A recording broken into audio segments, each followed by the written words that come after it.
नमस्कार दोस्तों, मैं हूं अवनीश विद्यार्थी। 10 नवंबर की शाम 6:52 पर राजधानी दिल्ली में लाल किले के पास धमाका। पूरा देश हिल जाता और ये लाजमी भी था। लोगों को लगा अगर किसी दिल्ली में ऐसा हो सकता है तो फिर कहीं भी कुछ भी हो सकता है। तो हैरान करने वाली बात यह रही कि दिल्ली ही नहीं बल्कि समूचा उत्तर प्रदेश आतंकवादियों के निशाने पर। यही नहीं बल्कि उत्तर प्रदेश को उड़ाने की साजिश रची गई थी।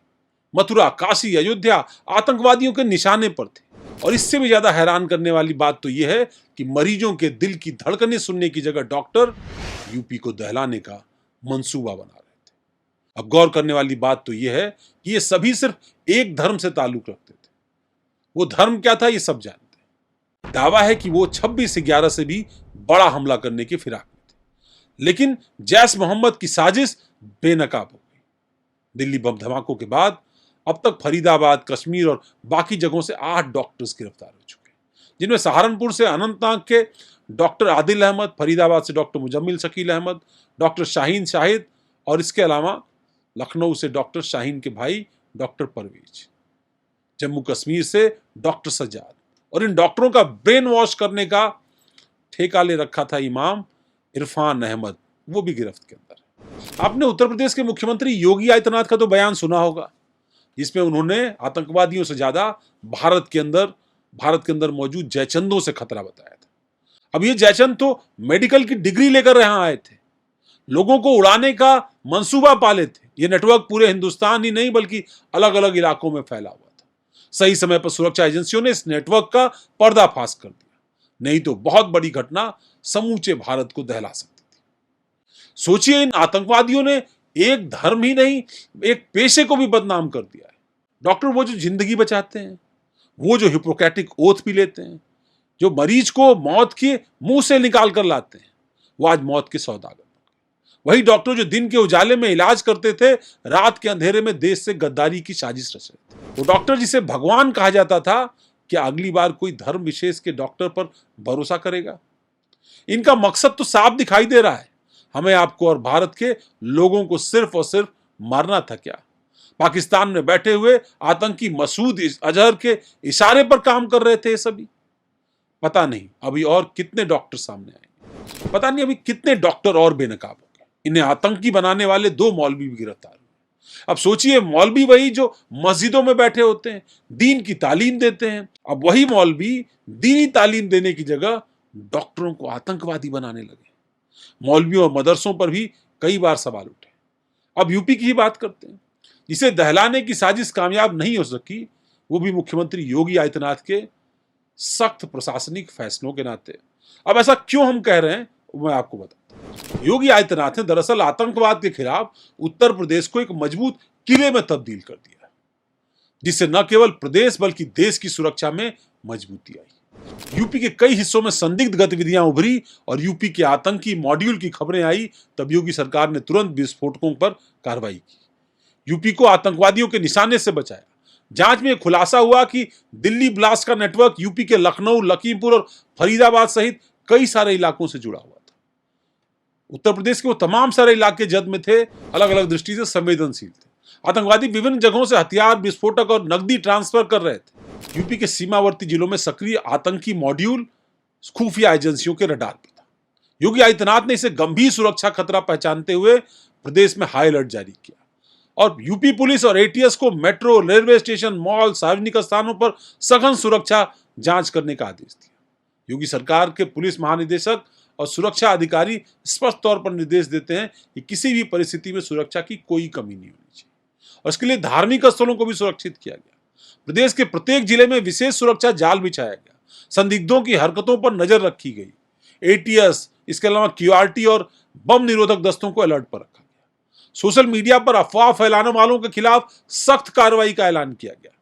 सरकार ने न केवल सक्रिय आतंकवादियों पर बल्कि स्लीपर मॉड्यूल्स पर, फंडिंग चैनल पर और कट्टरपंथी नेटवर्क पर भी शिकंजा कस दिया। 8 वर्षों में 142 स्लीपर मॉड्यूल्स को यूपी में ही अकेले गिरफ्तार किया गया। आईएसआईएस, जैसे मोहम्मद, एलएटी, सिमी जैसे संगठनों से जुड़े आतंकियों के खिलाफ लगातार ऑपरेशन हुए। योगी सरकार ने फर्जी दस्तावेज, विदेशी घुसपैठ और धार्मिक उन्माद जैसी घटनाओं को भी रोकने में सफलता पाई। योगी सरकार ने मदरसों की पाठ्यक्रम की समीक्षा की, उनकी निगरानी भी बढ़ाई, खासतौर पर उन मदरसों की जो आतंकवाद या कट्टरपंथ फैलाने में संलिप्त पाए गए। साथ में शिक्षण संस्थानों, विश्वविद्यालयों पर भी सख्त नजर रखी गई ताकि ऐसी घातक साजिशें फिर न पनप सके। योगी आदित्यनाथ ने समीक्षा बैठकों में अफसरों को साफ साफ कहा, यूपी की धरती पर आतंकवाद, कट्टरपंथ और देश विरोधी गतिविधियों के लिए कोई जगह नहीं। उन्होंने सुरक्षा एजेंसियों को पूरी स्वतंत्रता देकर सख्त कार्रवाई और हर स्तर पर सतर्कता बरतने का आदेश दिया। दिल्ली ब्लास्ट के बाद यूपी आतंकवादियों की साजिश का शिकार हो सकता था, लेकिन योगी सरकार की कड़ी सुरक्षा रणनीति ने प्रदेश को आतंकवादियों की पकड़ से बचाया। इसने यूपी पुलिस, एटीएस और अन्य सुरक्षा एजेंसियों को मजबूत कर आतंकवाद को हर पहलू से निपटने के लिए एक तैयारी का एक समूचा खाका तैयार कर दिया। यूपी में योगी आदित्यनाथ का यह कड़ा और चुनौतीपूर्ण नेतृत्व साबित करता है कि वो प्रदेश और देश की सुरक्षा के लिए समर्पित है। उन्होंने शिक्षा, सुरक्षा और प्रशासन के क्षेत्र में जो कड़े कदम उठाए, वे आतंकवाद से मुकाबला करने के लिए मील का पत्थर साबित हुए। देश की रक्षा करना सबसे बड़ी प्राथमिकता रही और योगी सरकार ने इसे साकार करते हुए यूपी को आतंकवादियों के गढ़ से अब गढ़ मुक्त तब्दील कर दिया। इस सुरक्षा कवच के कारण भारत के बड़े हिस्से में, खासतौर पर उत्तर प्रदेश, जिसकी बहुत बड़ी सीमा नेपाल से मिलती है, वहां आतंकवाद फैलने से रोक लिया। ये सफलता योगी सरकार की कड़ी मेहनत, रणनीति और जनता के सरकार के प्रति भरोसे की जीत मानी जा सकती है। खासतौर पर उस दौर में जब स्लीपर मॉड्यूल्स बहुत सक्रिय होकर काम कर रहे थे। यूपी एक दौर में बेहद संवेदनशील था और उनके वो पॉकेट्स जहां पर मिलीजुली आबादी है अलग अलग वर्गों की, उन जगहों को आतंकवादियों ने पनाहगाह बना रखा था। अब याद करिए, मेरठ का इलाका, मुरादाबाद का इलाका, सहारनपुर का इलाका, आजमगढ़ का इलाका। आजमगढ़ को तो कितना बदनाम कर दिया था।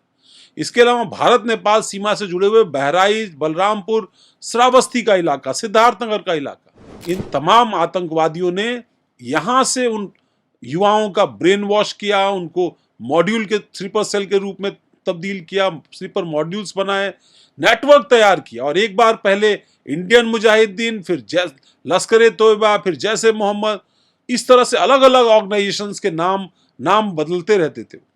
नाम तब्दील कर करके, फेरबदल करके उसमें नए नए आतंकवादी संगठनों के नाम से, सिमी का नाम भी सब जानते हैं, कितने बड़े पैमाने पर कार्रवाई, और सिमी ने भारत के अलग अलग हिस्सों में कितनी बड़ी बड़ी आतंकवादी घटनाओं को अंजाम दिया। अब दिल्ली में चूंकि एक दशक बाद इतनी बड़ी घटना हुई, तो इसने भी एक बार सोचने को मजबूर किया कि क्या हमारी सुरक्षा सतर्कता में, सुरक्षा निगरानी में, अभिसूचना में, इंटेलिजेंस में कहीं कोई कमी है क्या? क्योंकि आतंकवादियों ने इन्हीं कमियों को पकड़कर इतनी बड़ी आतंकी घटना रचने का एक चक्रव्यूह तैयार किया था। लेकिन यूपी सरकार इसमें सफल रही और उसकी सबसे बड़ी वजह थी प्रिवेंटिव एक्शन की तैयारी। कोशिश की गई कि एक ऐसा नेटवर्क बनाया जाए सुरक्षा का जो इस तरह के आतंकी संगठनों के मंसूबों को ध्वस्त कर सके, और इसके लिए बड़े पैमाने पर अवैध शैक्षणिक संस्थानों को निशाने पर रखा गया। खासतौर पर बॉर्डर इलाकों में जो ऐसे अवैध शैक्षणिक संस्थान थे, उनके ऊपर कार्रवाई की गई, मुकदमे दर्ज किए गए, बुलडोजर एक्शन हुआ, उनका इंक्रोचमेंट हटाया गया, उनके डॉक्यूमेंट्स चेक किए गए, उनका रजिस्ट्रेशन इंश्योर किया गया, ताकि सही कौन है, गलत कौन है, इसकी पहचान की जा सके। आपको हमारी पेशकश कैसी लगी हमें जरूर बताइएगा। ब्रेकिंग ट्यूब पर खबरों का सिलसिला इसी तरीके से जारी रहेगा। धन्यवाद, नमस्कार।